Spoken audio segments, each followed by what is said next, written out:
to the Existence Project podcast, where we share stories from our Keeping It Human workshops and hope to prove the community can be founded on connection, dignity, and belonging for all, where everyone's story is heard. Today we speak with Toni, a history student at UVic whose story began in war-torn Kuwait. He has persevered through serious injury, PTSD, and a bout of homelessness to arrive in Victoria following his dreams. We explore the factors that led him to the streets and those that gave him the strength to overcome remarkable hardship in his life. Trigger warning. This conversation will discuss issues of violence, war, and injury. Please be advised. Can you tell us your name? My name is Toni Fala. Toni Fala. And what do you do right now? Right now I'm enjoying my summer, working part-time, and waiting for the summer September to start. Yeah. I was originally born in Kuwait. I was born 1990, July 11th. So my early childhood was pretty tough because 2 weeks after I was born, Kuwait was invaded by Iraq, and my parents never left Kuwait during this time. So my upbringing was pretty difficult, dealing with a lot of anxiety without knowing I was dealing with that. Comparing to my brothers, I was pretty much always afraid of things, always afraid of exploring, afraid of being myself, basically. Why do you think that was? Well, it's a lot of things. I would say things that I know and things that I'm still figuring out and trying to find out what they are.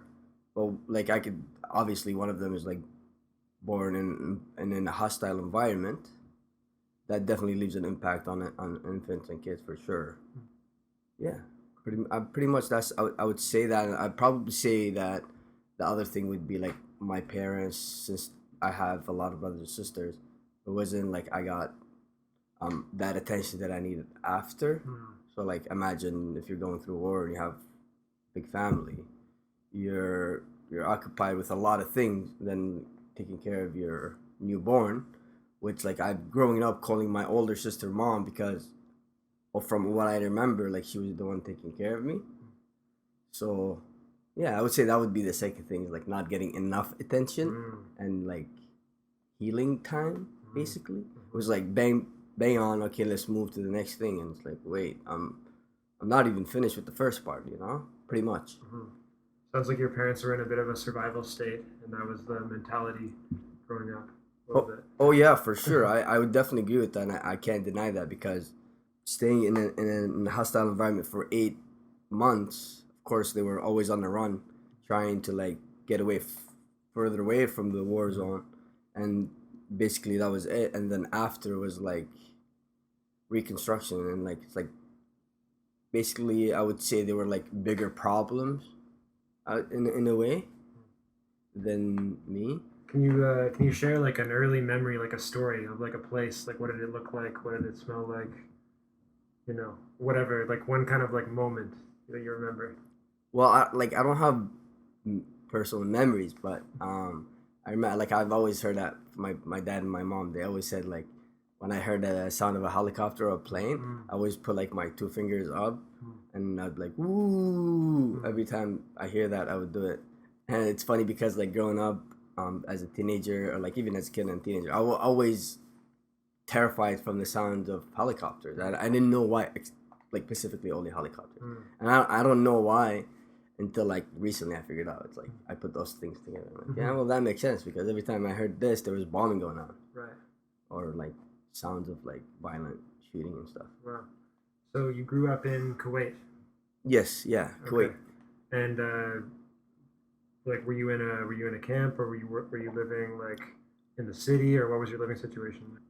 What happened is when Iraq invaded Kuwait, is a lot of people left. A lot of people from my mom's side and my dad's side, they left the country right away.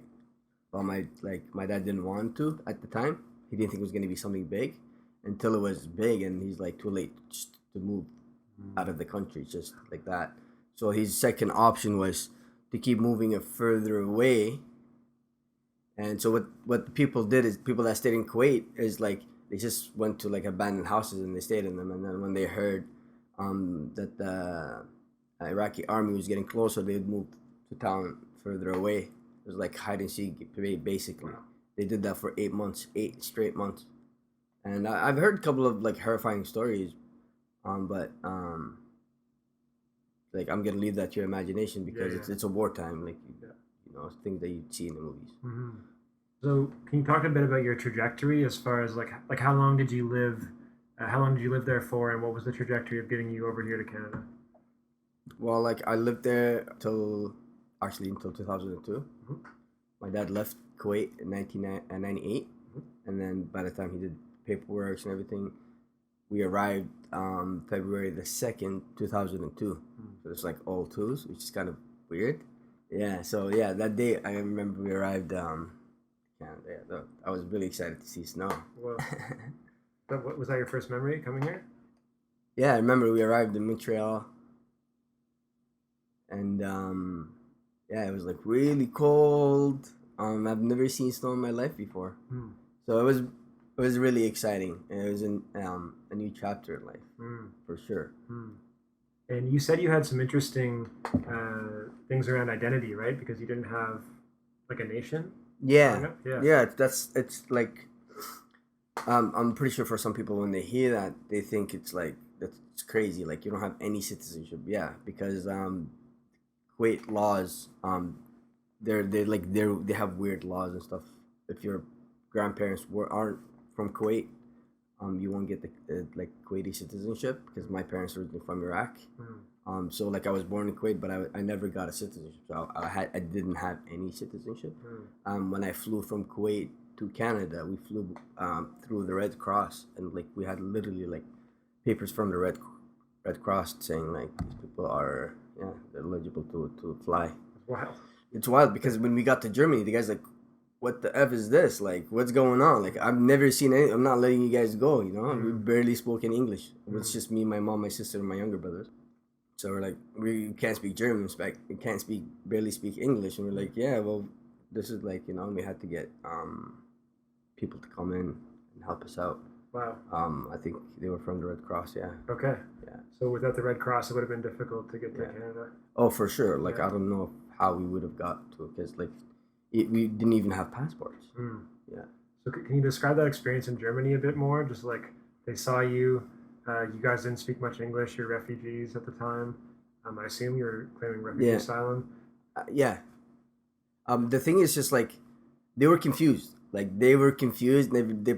They probably never seen it because this is back early when like refugee crisis wasn't even a big thing, and it was as much, but it's not as much as now. But they weren't very informed with the situation, and we didn't get the best treatment either because they're like, how did you guys get here? Like this is crazy, and so yeah, it took a bit of time.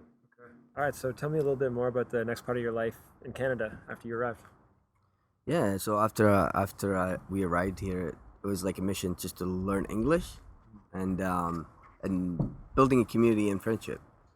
It was pretty cool because I remember when I like seeing movies. It was always like the new kid in school always gets bullied.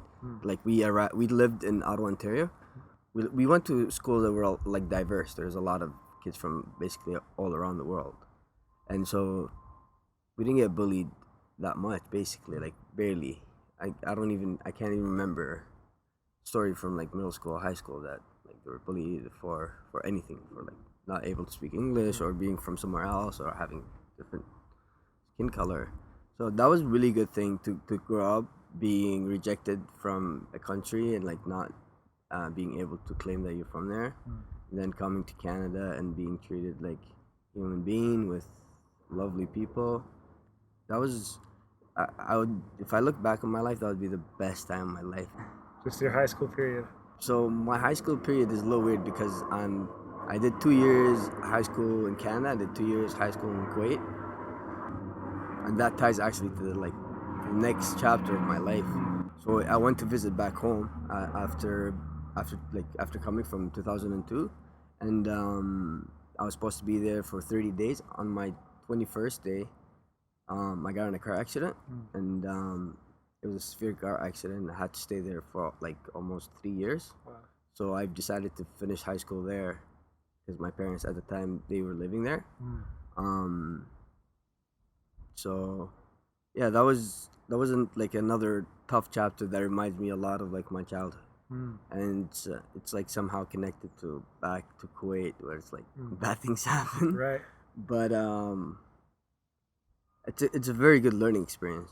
As much as it took away a lot of my skills and abilities, I've gained a lot much more from it Mm. at the same time. What were you feeling at that time after the accident? Like, what do you remember? Well, like after the accident, like right after the accident, it took me about two to 3 months in the hospital, which I don't have much of like memories, and then about a year just at home. Barely talked to a lot of people from outside home. I just didn't go out. Mm. I wasn't able to function yet as a human being. I was still like working how to talk and walk and like learn how to eat and Wow. take shower myself, you know. So like that took about a year to get those things back together. Mm. And from like being an athlete, played soccer, semi-professional soccer at Ottawa Fury. So that was a big change. It's like big change in life, and it didn't like I didn't actually kick in or realize that this is what's happening to me until like maybe 3 years, maybe 2 years after. Mm. Yeah. What was the recovery process like? The recovery process was like, thank God I'm alive. You know, like I'm still in one piece. You know, I'm still able to function somewhat normally again. Mm-hmm. I think that was like my first go-to, and the crazy thing is that like I've never went like speech therapy or physiotherapy or any type of thing. I learned everything on myself. Maybe that's why it took about a year or so of like hard work, I guess. Coming being an athlete and a soccer player, it's like hard to get like you never give up, right? You play to the last minute. And so like I feel like that mentality carried with my life, where I'm like I'm gonna like play this game to the last minute until I die. Like if I'm gonna die, I'll die like in that surgery table. But if not, I'm gonna keep going because there's a reason. I'm pretty sure I don't know it yet, but with this process, I will eventually discover what it is. You know. And you still play soccer today? Yes, it's crazy because I couldn't play for years after, but now I'm back and I play, and I play with a team, which is amazing, and I receive a lot of support, a lot of help. Yeah. Amazing. So can you talk a bit about the process after your injury? So you stayed in Kuwait for 3 years, and then what happened next? Yeah, so what happened next is after I finished high school, I decided to come back to Canada and go to school. And so I went back to Ottawa in 2010, October the 10th. So that's another crazy date. They're all 10s. Like I first time coming to Canada was February the 2nd, 2002, and now it's October 10th, 2010, which is I think kind of weird. But yeah, I came back and it was like now I'm on my own. Because like the previous years, I was living with my parents, and basically everything was done for me there. And now it was a new life where I have to be in charge and take care of everything. So that was like pretty tough time, and the most time that I was molding my mind and my perception of who I am and the world I live in. What was difficult about it? I would say the beliefs that I grew up with, like the limiting beliefs. Maybe that connects back to like the attention that I didn't get when I was a kid. You know, self-confidence, self-belief, knowing that failures will lead to success was something I was never taught that. I would say those three are the most important because without them, I think you can't make any moves. I had at the time I had 2 brothers and an uncle living in Ottawa, and yeah, they were all, I got a lot of support through them, a lot of encouragement. That didn't turn out so well but I took a break from school at the time. I took a break about a year or 2, and I eventually went back to school for for history and business. Okay. Yeah. Okay. So how did you land up out here in Victoria? Yeah. So how I got here to Victoria is it's a really long story, but like shorter version of it is that I was at a really low point of my life where I felt like I needed a dramatic change, and maybe because I was a very low point of my life, I was realizing that that was only the beginning of my journey of healing. I haven't really figured that out because the past years I was just figuring out how to be an adult and how to take care of myself and how to cook properly and be on time and like when I came here to Victoria, I think the most difficult thing was finding housing. Yeah, it was pretty tough because I had to like I was on the street basically for like almost 4 weeks. So that was very difficult, but that was very. I was expecting that because I knew I wasn't fully prepared when I came here. But sometimes when you need to change, you need to make it happen. You can't dwell on the small things because small things will eventually work out their way. It was summertime when I came here. I think it was in August, early August, right before school starts in like a month. Yeah, and I reached out for help, and I found out about Anawim House, and yeah, I never looked back. Like it was the best thing that ever actually happened to me. Not mostly because I found a place to stay, but I literally found a family. So for folks that don't know what that is, can you elaborate a little bit on what Yeah, Animal House yeah. is? So Anawim House is services for people for the homeless and people in need, and they provide meals. They provide showers, laundry services like haircuts, counseling if you want to talk to one of the staff. Um, so it was a really good place. On top of that, and the most appealing for me was that Anawim House was a sober home, so nobody can be on drugs when they're at Anawim House, which was the best thing because I get anxious when I see people on drugs. It's just like freaks me out. And so yeah, I went there, talked to the staff. They were very nice, caring people. I explained to them my situation. They were kind enough to let me help. Stayed at Anawim for about 4 months, and I moved on to have my own place. Yeah. Amazing. Yeah. Amazing. Yeah, quick turnaround for you, man. Yeah. So what's your living situation right now, and what's your goals right now in life? What are you looking at? Well, my goals are right now in life is to keep what I'm doing, to keep that positive mentality, and to give back to my community, and eventually finish my school, and maybe do more schooling. Awesome. What are some things like if you were to look at a kid like you growing up, going through your experience, what are some things you would tell that young man, that individual? Like, what are some learnings that you have from this experience? Well, I think if I want to give like one tip, it would be have an open mind.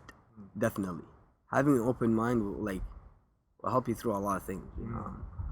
If I didn't have an open mind when I was younger, I think I would have admitted that I had problems. I would have just lived with my life the way it was, and it would have been like I would have been fine with it.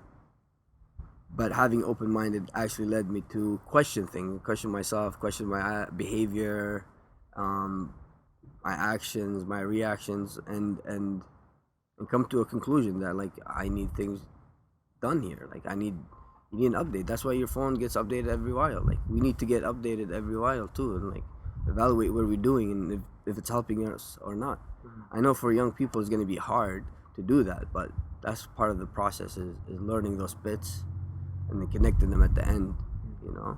And I would say the second thing is always seek help. I remember when I was young, I was stubborn and I didn't want to seek help. I thought that was like the weakest thing you could do is go to somebody telling them that like you're hurt and you need help or you need somebody to talk to. But I think seeking help is one of the best thing I've learned to do. What do you think are some things that we as a community here in Victoria can do to help people that are struggling to find housing, or maybe we're in a similar situation you were about a year ago? Yeah, I think to be honest, like some people can give a lot, some people can't give much, but I know everyone can give something, right? If you can donate money, you can donate money. If you can't, you can donate with your time. Reaching out, maybe volunteering once a week, having the time to go and help out people that are in need is not good just for those people. It's good for us too, right? It gives us strength, and it makes us feel like we're actual humans because we're helping out. So I feel like it's a win-win situation. If you volunteer or help out or donate, I think like small things actually matter. It might not seem to us that matters, but those people are in need. It means the world to them, And I've been there, and like I know a small chat, and it's like, yeah, there's a lot. Great. Well, thank you so much, Toni. Thank you. Thank you very that much. was amazing. Yeah, man.